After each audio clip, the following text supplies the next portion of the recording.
for everybody.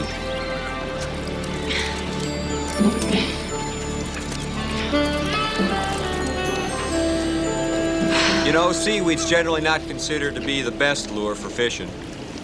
Yeah, I know, but good lures cost a lot of money. What you need is something that reflects.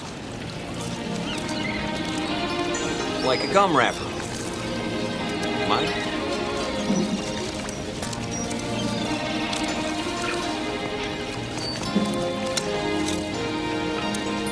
You know, my grandfather used to say, you just gotta think like a fish.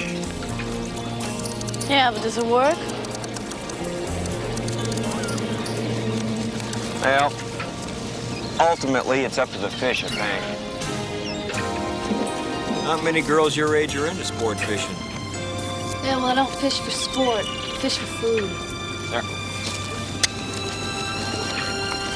You know, I can't pay you. Just catch some. Thank you.